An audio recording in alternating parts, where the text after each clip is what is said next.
Iki cyumweru kidusigiye isura muri Rugby, aho tugiye kwinjira muri weekend ya Rugby. Aya mezi mbibutsa ko ari ayahariwe Rugby tugiye kwinjiramo.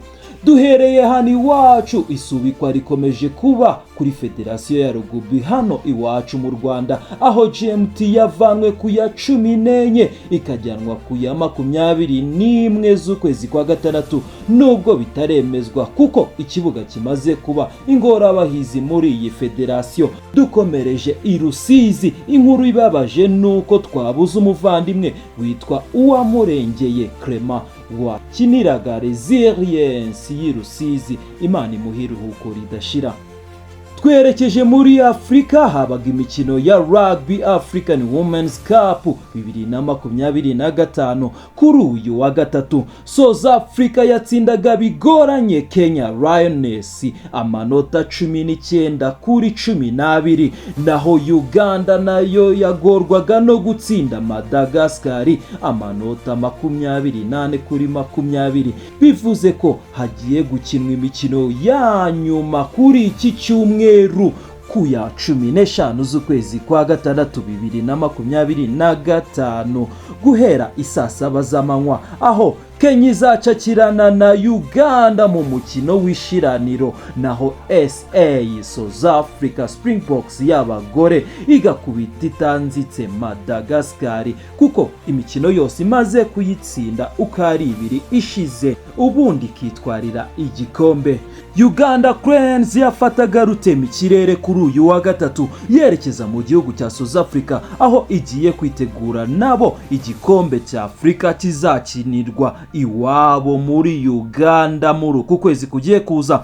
Kuri uyu wa gatandatu barakina na Namibia ahitwa Windhoek. Undi mukino bazawukina ku ya 21 z'ukwezi kwa gatandatu na Limpopo Blue Bulls, iyindi bakazayikina ku ya 27 z'ukwezi kwa gatandatu bakina na Pumas. Bibutsa yuko kuri uyu wa gatandatu Kenya Simbazi nayo iri muri South Africa, aho iri kwitegura iyi mikino n'ubundi ya Rugby African Cup 2025 izacakirana na Springboks Junior yabatsinze 42-28 mu mukino ubanza ahitwa Stellenbosch mu gihugu cya South Africa. Twerekeje muri VODACOM Union Rugby Championship kuri uyu wa gatandatu isaa 12 ku kibuga cya Clock Park, ruraba rwambikanye hagati ya LEINSTER Rugby na VODACOM Bulls ku mukino wa nyuma wa United Rugby Championship 2025. Twerekeje mu gihugu cya France, imikino naho igeza aho umwana arira nyina niyumve, aho kuri uyu wa gatanu Aviro Bayonnaise irakina na ASM Clermont muri match barrage ya mbere, aho izasanga Stade Toulouse ku mukino wa demi-finale izaba ku ya 20 z'ukwezi kwa gatandatu.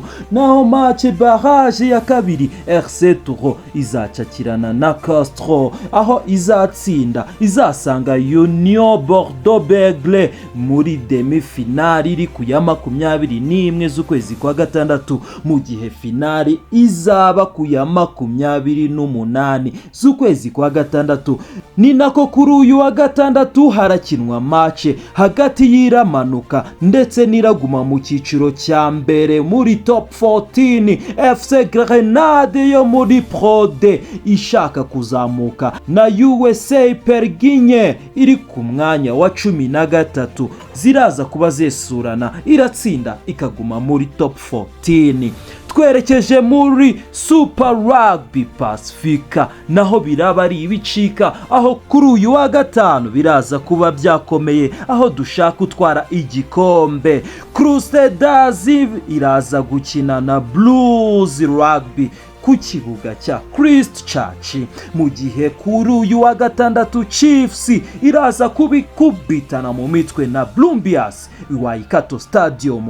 Uritegura karinde uratwara igikombe cya Super Rugby Pacifica.